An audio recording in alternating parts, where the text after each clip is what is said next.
میں جو پڑھ رہا ہوں 3 سال کے اندر کا واقعہ ہے، کربلا معلیٰ میں ہوا ہے۔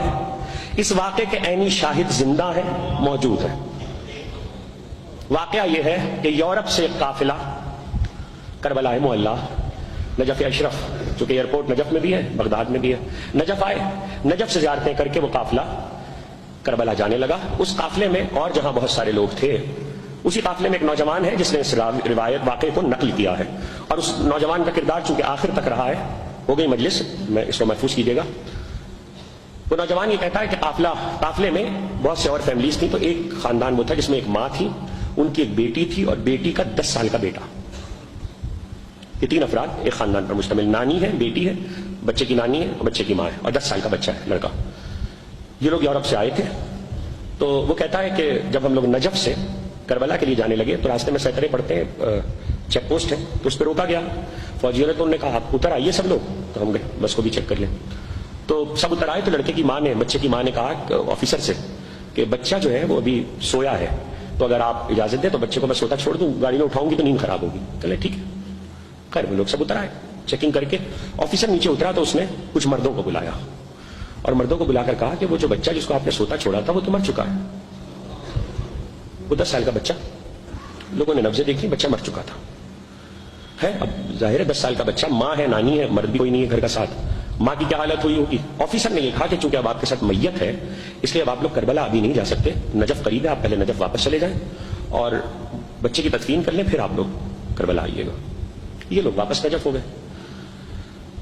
اس نوجوان نے جس نے واقعے کو نقل کیا ہے، اس نے بچے کو اپنے ہاتھ سے قبر میں اتارا ہے، وادی السلام میں تدفین کی ہے۔ یہ لوگ کہتے ہیں کہ ہم لوگ تدفین کی بچے کی، خیر وہ جو وقت بھی گزرا، پھر ہم لوگ کربلا آ گئے۔ بچے کی ماں پر یہ اثر ہوا کہ اس کے بعد سے وہ کسی حرم میں نہیں گئی زیارت کرنے۔ دیکھیے میں ایک بات عرض کر دوں اس سے پہلے کہ واقعہ آگے بڑھاؤں، ہر انسان کے قلب کی ایک الگ کیفیت ہوتی ہے اور اس کا مولا سے اپنا لگاؤ ہوتا ہے۔ ہم کسی کے طور طریقوں پر کہ وہ مولا کے ساتھ کیسا لگاؤ رکھتا ہے ہم اس پر اعتراض نہیں کر سکتے۔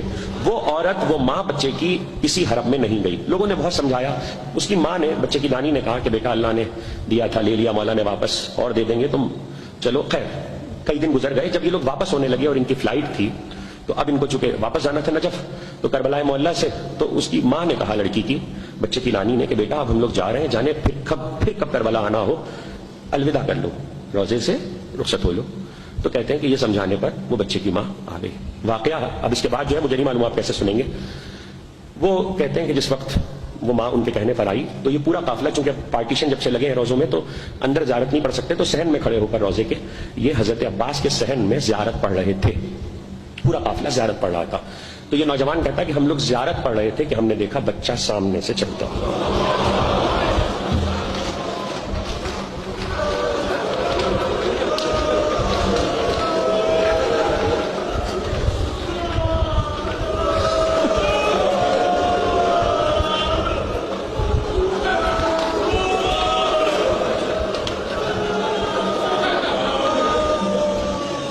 بچہ سامنے سے چلتا ہوا ہے حضرت ابو الفضل کے صحن میں۔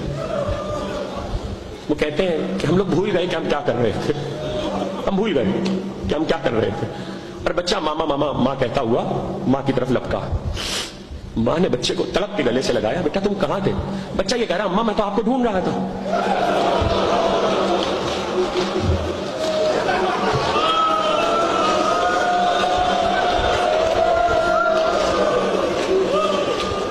جن لفظوں میں بچے نے سنائی ہے بات، انہی لفظوں میں عرض کر رہا ہوں۔ بچے نے کہا کہ ماما میں آپ کو ڈھونڈ رہا تھا۔ تو کہا بیٹا پھر تم یہاں کیسے پہنچے؟ کہا ماما میں آپ کو ڈھونڈ رہا تھا تو گھوڑے پر سوار ایک انکل آئے۔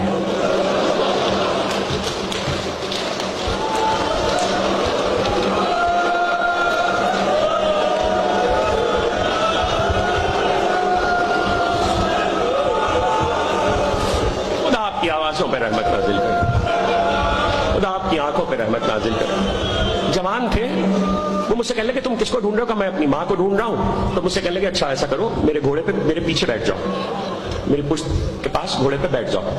تو میں نے کہا کہ انکل میں تو گھوڑے پہ نہیں بیٹھ سکتا، گھوڑا بہت اونچا ہے، آپ ذرا اپنا ہاتھ بڑھا دیجیے۔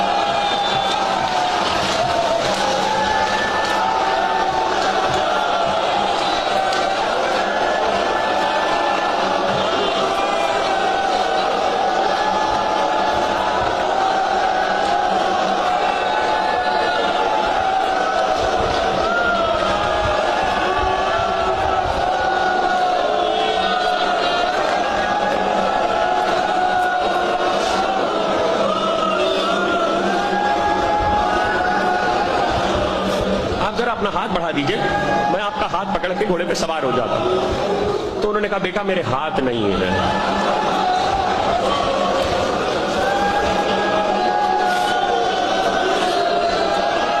بیٹا میرے ہاتھ نہیں ہے، خدا آپ کی آوازوں پہ رحمت نازل کرے۔ مجھے نہیں معلوم اب اس سے کیا پڑھا جائے گا اور کیا نہیں پڑھا جائے گا، بیٹا میرے ہاتھ نہیں ہے۔ تو انہوں نے کہا اچھا بیٹا میں گھوڑے کو بٹھا دیتا ہوں، تم گھوڑے پہ سوار ہو جاؤ۔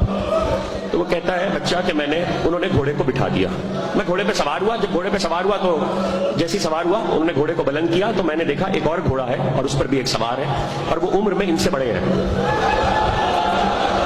تو وہ بچہ کہتا ہے کہ وہ جو دوسرے سوار تھے انہوں نے میری طرف دیکھ کر اور ان سوار کی طرف جن کے گھوڑے پہ میں بیٹھا تھا ان کی طرف اشارہ کر کے کہا بیٹا تمہیں معلوم ہے انہوں نے ہم سے کہا ہے تو ہم تمہیں واپس لائے ہیں۔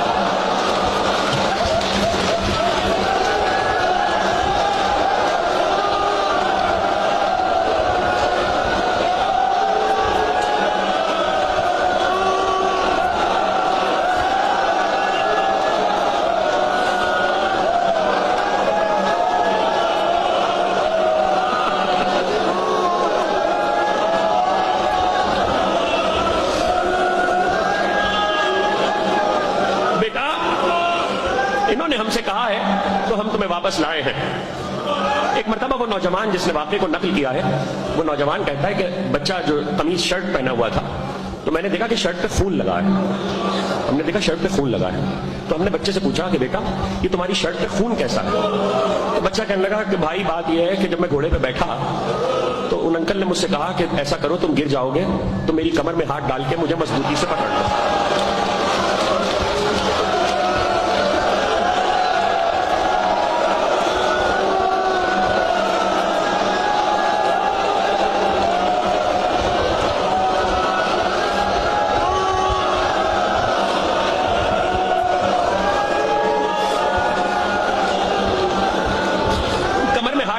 مجھے مضبوطی سے پکڑ لو بھائی۔ میں نے انہیں کمر میں ہاتھ ڈال کے مضبوطی سے پکڑ لیا، ان کے بدن پہ جو لہو لگا تھا وہ میرے لباس پہ لگ گیا، میری شرٹ پہ لگ گیا۔ یہ نوجوان کہتا ہے کہ ہم لوگوں کے سمجھ میں ہی نہیں آیا، ہم اتنے حواس کھو چکے تھے، کہتے ہم لوگوں کی فلائٹ تھی لیکن ہم نے فلائٹ مس کر دی اور ہم واپس نجف گئے۔ اس نوجوان کا بیان ہے، کہتا ہم نجف گئے، واقعہ ختم ہو گیا، کہتا کہ ہم نجف گئے اور میں نے وادی السلام میں وہاں باقاعدہ انتظامیہ سے اجازت لی قبر کھودنے کی، یہ واقعہ سنا کر۔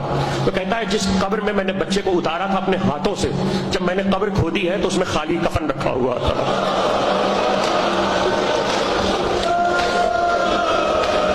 آپ رو چکے ہیں، میں پڑھ چکا، بس مجھے ایک جملہ کہنا ہے، اس کے بعد شاید میری بھی ہمت نہ ہو کچھ پڑھنے کی۔ ہاتھ جوڑ کے عباس کی بارگاہ میں اتنا کہوں گا، اے ماں کے لیے بچے کو واپس لانے